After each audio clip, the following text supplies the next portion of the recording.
What's old is new again at the CSRA's biggest employer. Thank you for staying with us here on Fox 54 News at 5:30. I'm Trent Butler. Ken is off tonight. The U.S. Army says there are plans to restore the names of 7 Army bases across the country. One of those is Fort Gordon, which previously was changed to Fort Eisenhower around a year and a half ago. Fox 54's Aria Surka joins us live. What all of this means, the name game means for this area, and she has community reaction. Aria.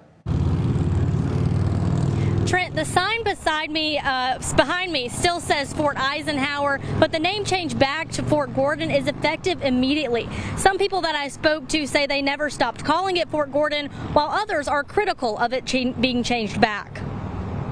As of an order by President Donald Trump, the Augusta military base renamed in 2023 for President Eisenhower will be Fort Gordon again. Regardless of the name, all of us in this region should be grateful that we have young men and women who raise their hand and say, kind of send me America.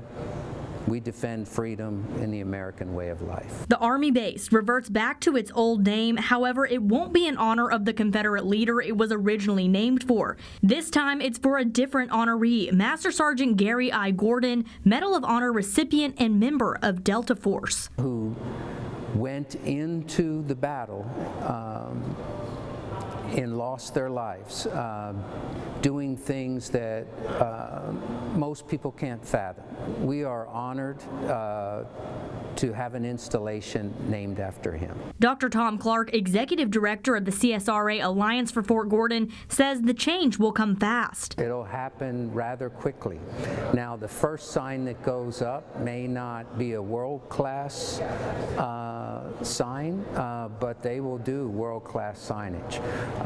But they want to make sure that they execute the orders of the President of the United States. The last name change cost around $40 million, and residents we spoke with have varying opinions on the issue. I understand there was a master sergeant that they're going to name it back to, and I don't have a problem with that, as long as it didn't go back to the Confederate thing. So much stuff that goes into changing all the names and everything, logistics in it. So, you know, it's a serious, to me, it's just a waste of money and waste of time. Always been Fort Gordon.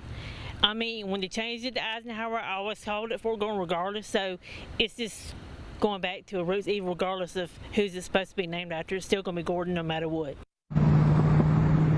In a statement from U.S. Army Cyber Center of Excellence, they say our mission remains unchanged, supporting national defense operations and training world-class, highly skilled signal, cyber, and EW professionals to fight.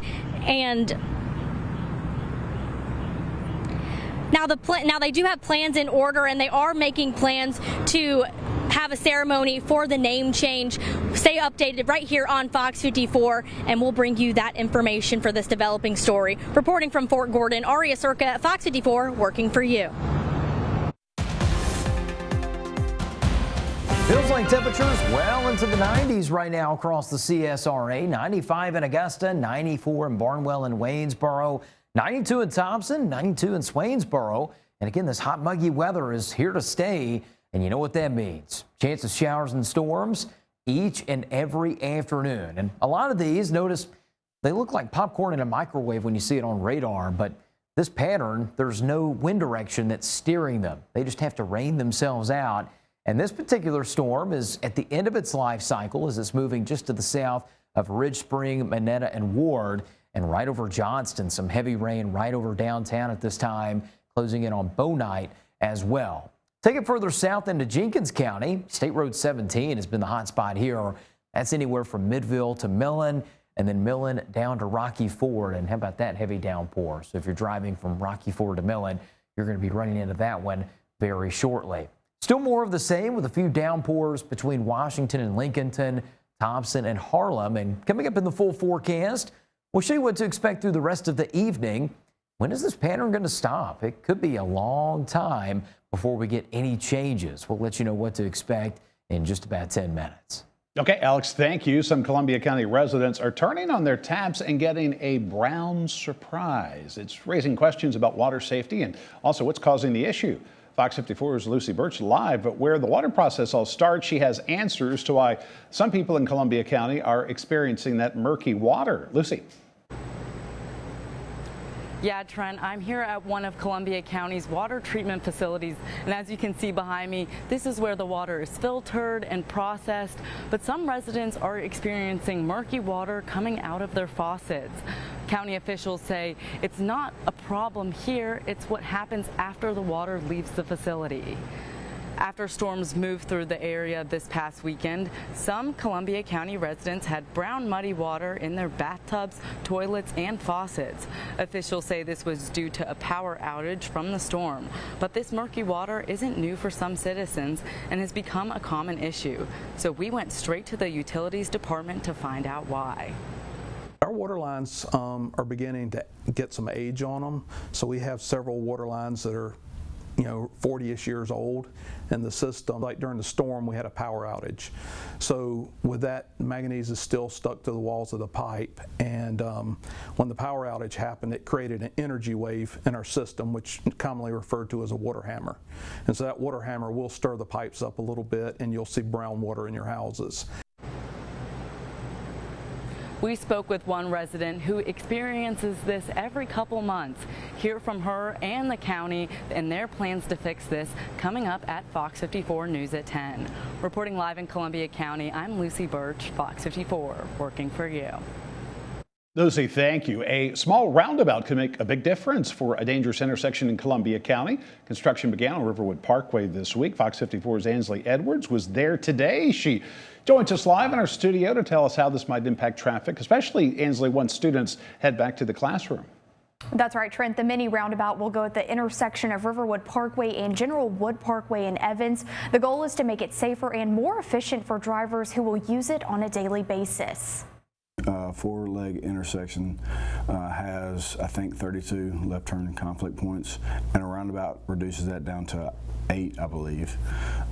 So it's much safer. Roundabouts are much safer, but they also continuously move traffic, so the stop-go condition isn't there. The new roundabout will be near Greenbrier Elementary, middle, and high schools. Parents have been pushing for improvements for years. I have a middle school child, 2 high schoolers.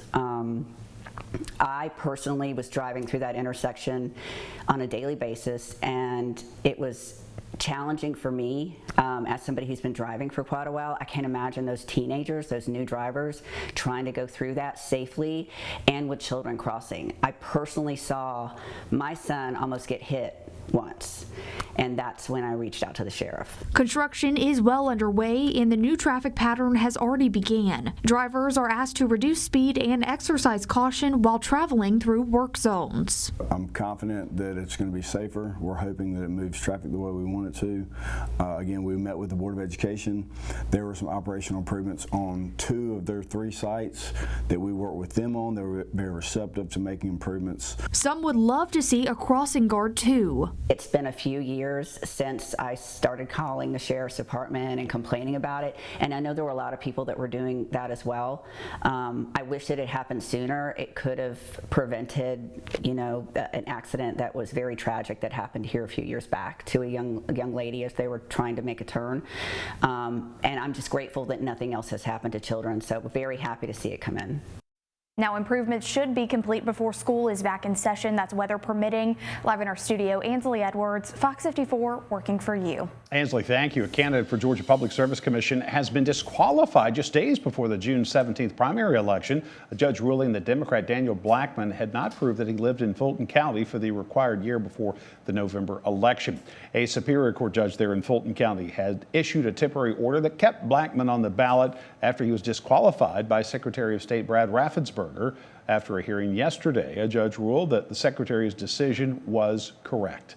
Blackman can appeal this ruling, but any votes cast for him will not be counted in the District 3 Democratic primary. 3 other Democrats are seeking the nomination to face Republican Fitz Johnson.